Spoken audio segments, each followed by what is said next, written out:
Alors Campisson, à quel moment dans votre processus de création vous ajoutez sur certaines toiles les animaux? À quel moment ça arrive? Les oiseaux, les corps d'oiseaux, les peaux de serpent? Mais j'ai mon stock de crânes ou d'oiseaux, trucs, et je les apporte de la main.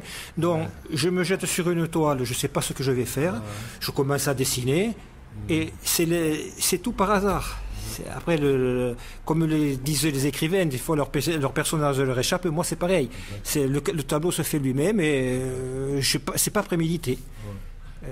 Oui. À part sur celui-là, par exemple, je travaille sur le Corbeau, qui est une de mes pièces majeures, qui se veut être une relecture du dernier tableau qu'aurait fait Van Gogh, Le Champ de blé au corbeau.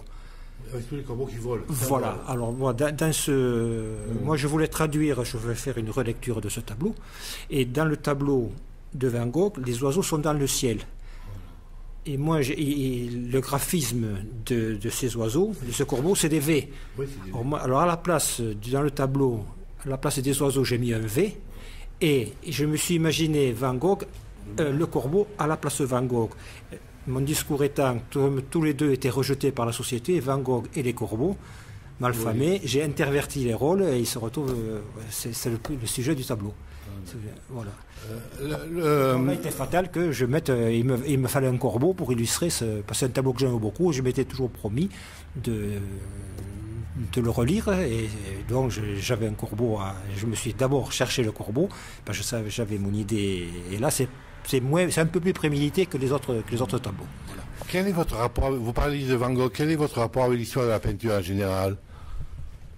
Moi, je suis une éponge, on est un peu influencé par tout le monde. On a un jalon dans la peinture, mais on ne peut pas renier ses influences. Quand on a un peu de curiosité, on est obligé de croiser tous les grands artistes et inconsciemment, et ils nous imprègnent de... Est-ce que vous connaissez l'œuvre de Rauschenberg, par exemple? Moi, ça fait partie de mes maîtres. Rauschenberg, Amsel Kiefer, toute l'école catalane, Barceló, Millares, Tapies, voilà, Manolo Valdés, toute cette école-là, c'est les matiéristes. Et quel est le peintre qui vous a vraiment mis au travail, vraiment, qui vous êtes dit, là, j'ai envie de peindre? Il y en a un particulièrement... Le choc pictural. Le choc pictural. Picasso, bien sûr. Ah ouais, Picasso, dans la mesure où je m'intéressais au départ à la tauromachie, le Minotaure, le mythe du Minotaure, tout ça m'a influencé, oui, c'est sûr. Mais après, je suis comme c'est cette école matiériste à partir des peintres catalans qui m'a fait évoluer vers ce. Et justement, j'essaie de faire mon propre chemin. Il y a peu. Dans l'histoire de la peinture, il y a peu de gens qui utilisent l'organique. Kieffer utilise beaucoup les végétaux. Rauschenberg, c'est surtout des récupérations, à part sa fameuse chèvre. Voilà. Bon, moi je suis mis dans cette mouvance. Moi, dans la mesure où je parle du temps qui passe, la dégradation et de la mort et du devenir, il était fatal que justement les cadavres d'animaux prennent place dans ma création. Est-ce qu'il y a une éthique de la peinture chez vous? Une éthique à la peinture, c'est faire ce qu'on veut sans tricher et voilà, et faire tenir son propre discours sans faire de compromis, et aller dans sa voie. Voilà, et essayer de trouver son propre chemin, mais avoir, disons, une idée et la creuser. En fait, on refait toujours le même tableau, en fait. Moi, quand je faisais la photo, que je peignais que je photographiais des taureaux morts, ce que je fais maintenant, c'est toujours le même discours. Toujours les mêmes obsessions, on peut dire. Les mêmes obsessions, les mêmes, voilà, du devenir, ce qu'on va devenir, la dégradation, les métaphores. Et c'est ce qui reste aussi. Ce qui reste ou qui ne reste pas. Oui, voilà. Voilà. Et, bon, la symbolique des animaux dans l'histoire de la peinture, c'est assez complexe. Mais ils incarnent souvent l'affrontement entre le bien et le mal. Oui, c'est Jérôme Bosch, c'est Bruegel, voilà, c'est tout. Oui, tout. Quels sont les matériaux que vous préférez travailler? Les matériaux, je travaille beaucoup avec le ciment et le tissu et ciment. Vous voyez, ou des matériaux de récupération. Ça, c'est des matériaux de combustion de déchets agricoles. Cette gangue de tout ce qui est matière, tout ce qui remue et qui voilà. Et vous commencez par quel matériau en général? C'est le ciment plutôt? Ben non, je peins beaucoup sur du bois. Maintenant polystyrène, parce que le polystyrène me permet de gratter, justement d'aller au profond de la matière. J'utilise beaucoup ciment imprégné de tissu imprégné de ciment. Voilà. Mais ça, c'est l'influence de Millard, je ne sais pas si vous connaissez le peintre Millard, qui travaille beaucoup le tissu, tapiès, tout ça. Bon, je m'inscris dans cette mouvance en essayant d'amener ma petite note personnelle. Quel est le rapport que vous entretenez avec l'art du collage, qui est plus figuratif? Je suis pas, ça me parle pas beaucoup. Tous ces travaux de collage, je reconnais qu'il y a des belles choses, mais c'est pas mon truc. C'est pas votre truc. Non. C'est trop lisse. Trop lisse pour moi. Il vous faut de l'épaisseur, du contraste. À la limite, je fais presque vers la sculpture. C'est un tableau sculpture presque. D'ailleurs, vous présentez une sculpture à la Galerie Les Voiles du Temps. Oui, tout à fait. Il y a deux sculptures, oui. C'est plutôt des assemblages. Enfin, c'était des corps, des mannequins sur lesquels j'ai greffé une tête de taureau. Voilà. C'est un travail sur l'érotisme et la mort, justement. On vient toujours. Voilà. Eros et Thanatos. Eros et Thanatos, ça a été le sujet d'une exposition précédente. Et voilà, donc j'ai amené deux sculptures ici qui évoquent cette exposition. Est-ce que vous êtes un homme sombre, un artiste sombre? Ma peinture l'est. Moi, je ne pense pas l'être spécialement, mais c'est ce qu'on me dit souvent, que je ne ressemble pas à ma peinture. Mais enfin, voilà. Plutôt joyeux. Mon parti pris, c'est de parler du devenir, de la mort, et des dégradations, et des métamorphoses. C'est un peu pessimiste comme peinture, donc... Voilà. Est-ce qu'il y a chez vous un artisanat de la peinture, je veux dire, une habitude de création? Vous travaillez tous les jours, régulièrement?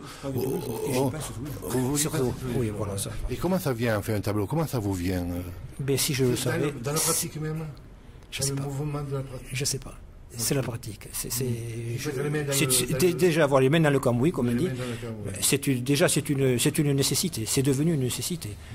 C'est une raison de vivre, une raison de... Moi, je ne suis bien que dans mon atelier. Enfin, je suis bien ailleurs, mais j'aime bien mon travail atelier. Et j'aime bien justement ce hasard, qui n'en est pas un, ces associations d'idées. C'est presque une introspection, le fait de créer, en fait. C'est ce que, quand je faisais la photo, j'étais un peu enfermé par ce côté un peu trop évident de la photographie. Tandis que là, avec la peinture, ça livre cours à toute son énergie, ses fantasmes, voilà, on peut laisser faire. Tout le corps, presque. Voilà, c'est une question d'énergie. Voilà, moi j'aime beaucoup la peinture c'est une gestuelle, la peinture, voilà, une énergie. Je veux pas ce qui est. Par exemple, ouais, par exemple, voilà, c'est un exercice physique et cérébral aussi, mais j'aime bien ce côté un peu sportif de la peinture et inattendu. Voilà. Bon, Non prémédité. Laissez faire ce hasard qui n'est pas un, c'est le subconscient qui parle et qui vous fait arriver à des choses que on ne sait pas pourquoi. Et voilà, c'est un mystère. C'est ça qui me plaît. Vous faisiez de la photo pendant 20 ans, et qu'est-ce qui s'est passé pour en arriver à la peinture alors? Simultanément, je peignais aussi, mais je n'osais pas montrer mes travaux, parce que j'étais tellement impressionné. Moi, je fréquentais beaucoup les galeries, et je disais, il y a été de très belles choses. Je me dis, c'est pas ta place, je me disais, je reste dans la photo.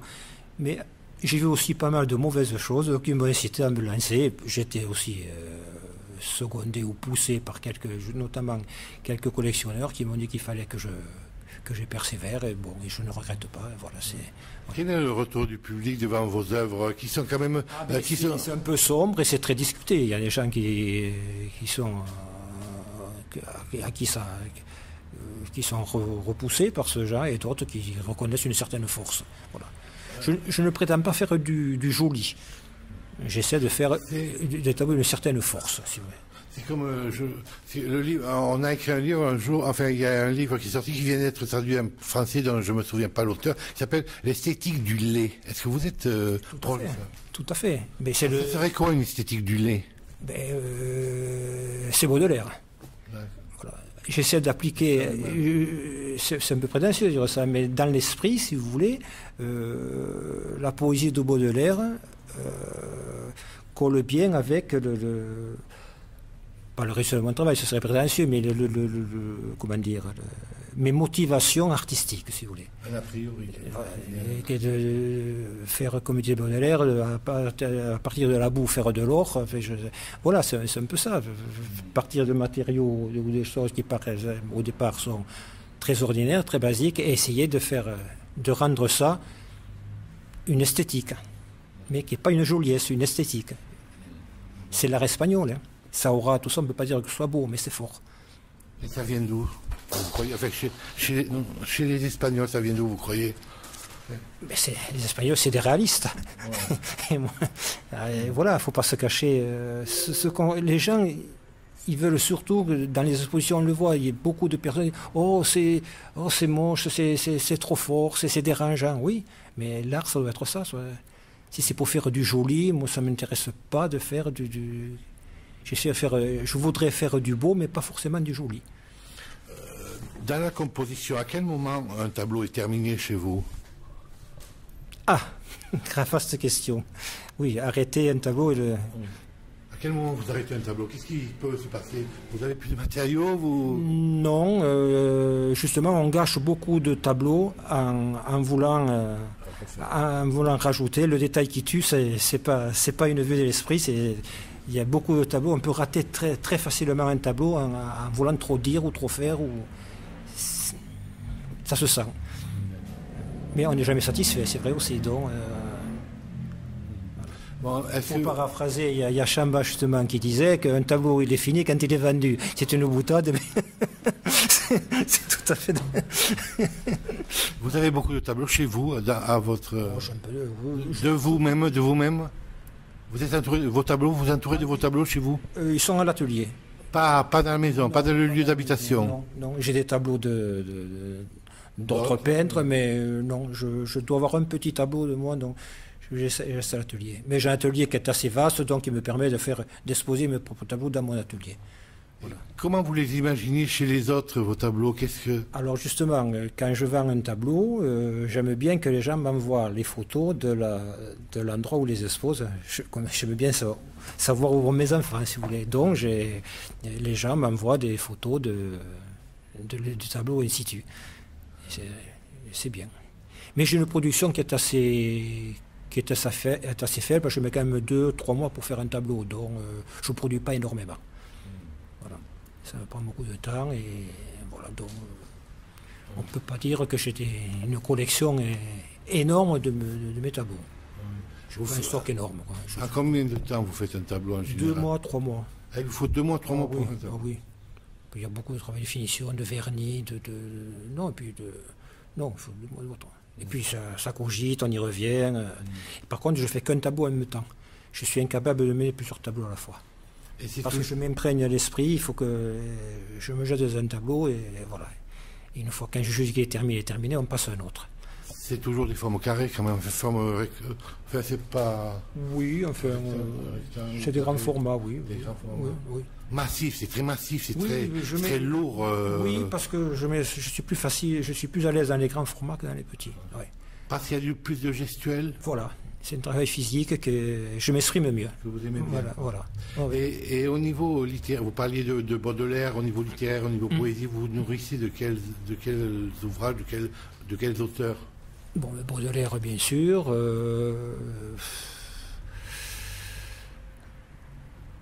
Oh. Non, mais c'est pas... Non, mais comment ça peut... Des poésies, littérature, romans... Beaucoup de bouquins d'art. Les biographies d'artistes, énormément. J'ai une collection de catalogues. Je fréquente beaucoup d'expositions. Et il y a des catalogues qui sont en général très bien faits, avec des textes souvent très, très pointus. Ça m'intéresse beaucoup. Est-ce que vos peintures rejoignent votre histoire? Je pense à l'histoire de Salvador Dali, qui avait un frère qui a vécu 2 mois et qui, Salvador Dali, que l'on connaît, a accusé son père d'avoir tué son frère. Il avait fait d'ailleurs un tableau sur un animal, sur un oiseau, je crois, ça s'appelle l'oiseau quelque chose. Est-ce qu'il y a un rapport? Est-ce que c'est votre histoire? Non, je peux pas dire, non. Pas d'approche psychanalytique surtout? Non. Ce que je suis sûr, c'est que, comme je disais tout à l'heure, c'est un peu une introspection. Mais quitte à aller expliquer profondément les motivations de mon travail, je ne pourrais pas. Seul le psychanalyste pourrait le dire, mais j'en ai pas.